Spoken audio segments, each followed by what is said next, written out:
Bueno amigos, estamos aquí en Tertulia Nocturna, recuerden todos los viernes de 7 a 8 de la noche, estamos recordando al gran escritor, premio Nobel de 1982, Gabriel García Márquez, quien muere en la Ciudad de México a los 87 años, el genio de la literatura universal, y es una publicación que hace pues El País, y sobre todo pues nos damos cuenta de que en todas partes del mundo la noticia de la muerte del gran escritor pues ha sido sumamente interesante, porque recuerdan pues cuando ha visitado los países, y me refiero a decir interesante porque la vida de un hombre cuando desaparece sobre la faz de la tierra pues nos da respuestas en todas partes del mundo, los comentarios de la gente, de la cultura, de los presidentes, quienes han mandado pues los recordatorios a través de internet hoy, que con mucha facilidad se hace, y sobre todo los recuerdos que se dieron de Gabriel García Márquez en su estancia en España, los reyes de España y los grandes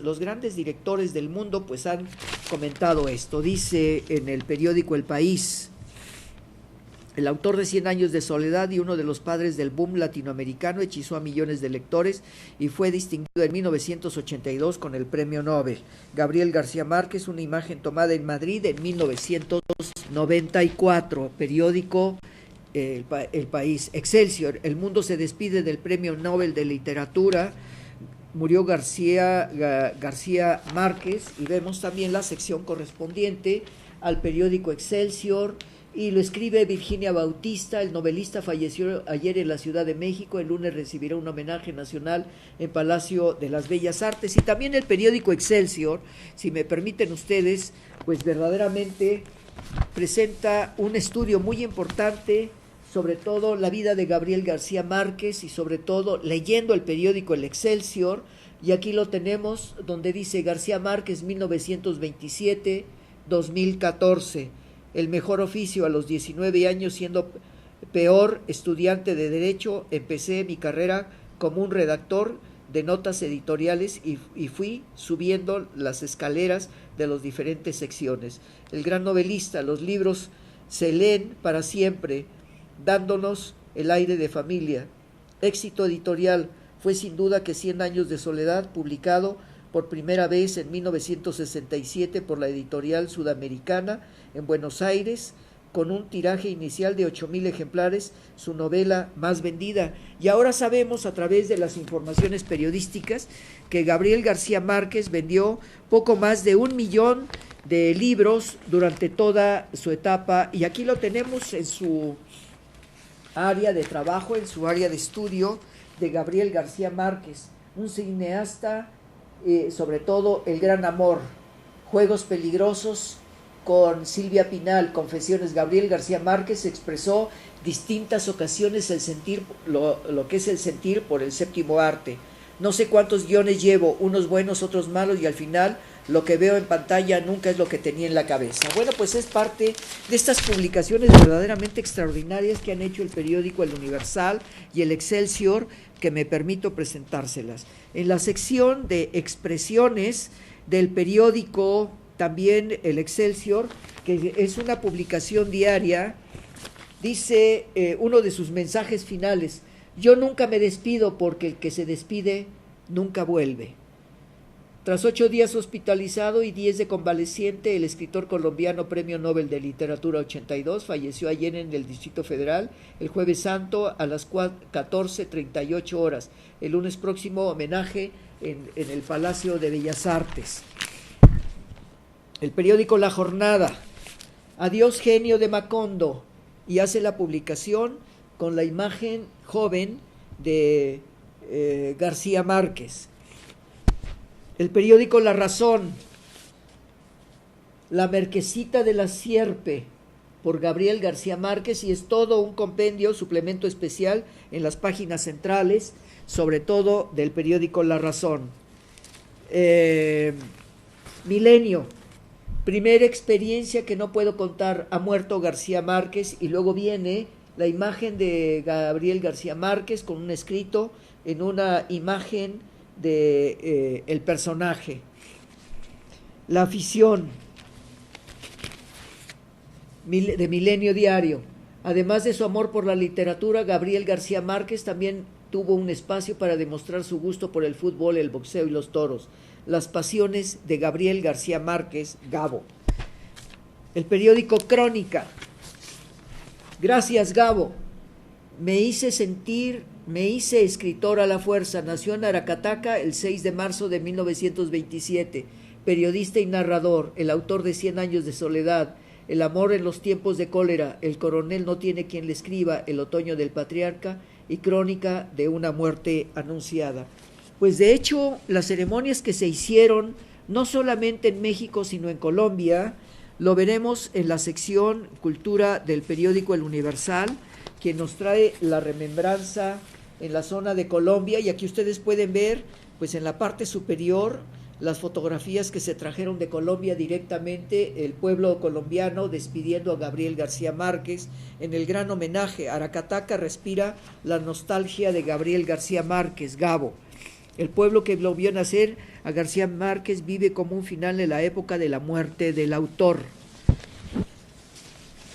Y en algunos otros periódicos pues podemos ver una serie de artículos verdaderamente impresionantes, y aquí sobre este escritorio, como un homenaje a Gabriel García Márquez, está el documento El olor de la guayaba, conversaciones con Plinio Apuleyo Mendoza.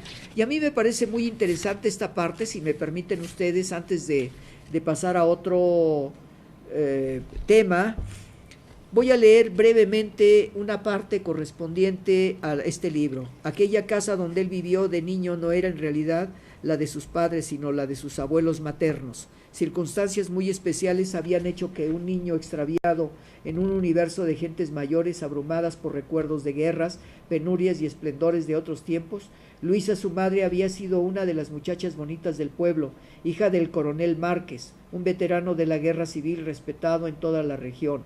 Había sido educada en una atmósfera de severidad y pulcritud, muy castellana, por cierto, propia de las viejas familias de la región.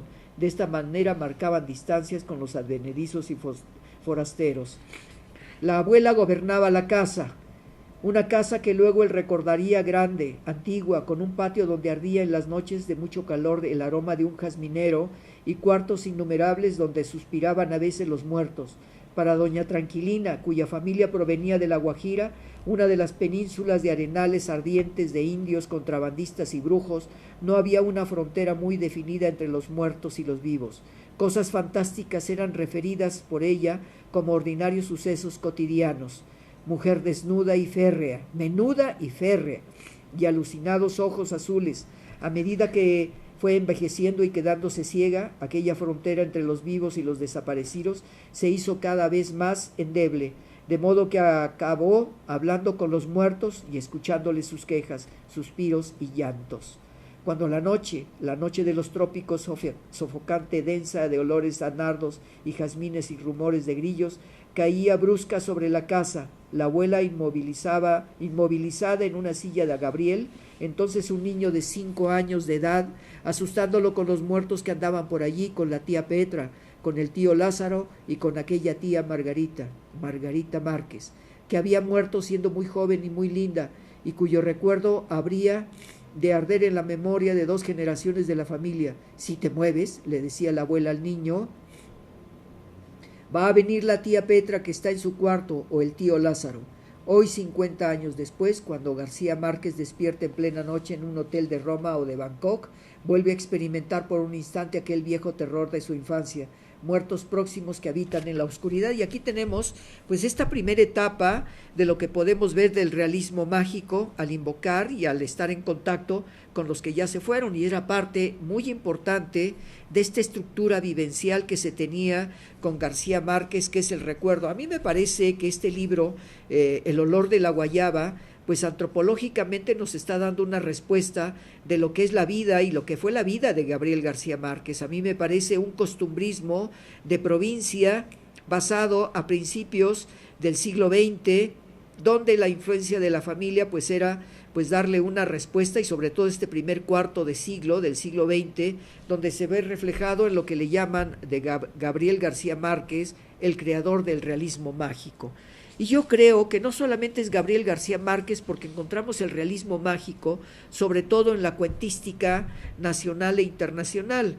Y debemos recordar que pues precisamente con algunos autores latinoamericanos, la influencia de estos autores latinoamericanos y la vivencia y la gran experiencia de Gabriel García Márquez a través de sus vivencias con el tiempo, pues se ven reflejados en la influencia de la literatura contemporánea mexicana y sobre todo pues lo que Gabriel García Márquez, podíamos hablar de muchos de los libros 100 años de soledad y muchos otros más, y haremos pues prácticamente un recuerdo permanente de Gabriel García Márquez a través de lo que él realizó en toda su etapa de vida, sobre todo los grandes cuestionamientos que se hicieron, sobre todo con la relación que tuvo con el doctor Fidel Castro y la etapa de este movimiento socialista, sobre todo para participar en Cuba, que prácticamente el acercamiento, no hemos escuchado ni hemos leído algunos de los comentarios que probablemente el doctor Fidel Castro haya hecho de la muerte de Gabriel García Márquez. Y bueno, amigos, pues vamos a una identificación de canal y vamos a pasar a otro tema en este último módulo que tenemos precisamente en Tertulias Nocturnas. Recuerden, todos los viernes estamos aquí de 7 a 8 de la noche y bueno, pues estamos aquí transmitiendo directamente desde la Ciudad de México. Regresamos, amigos, no se vayan.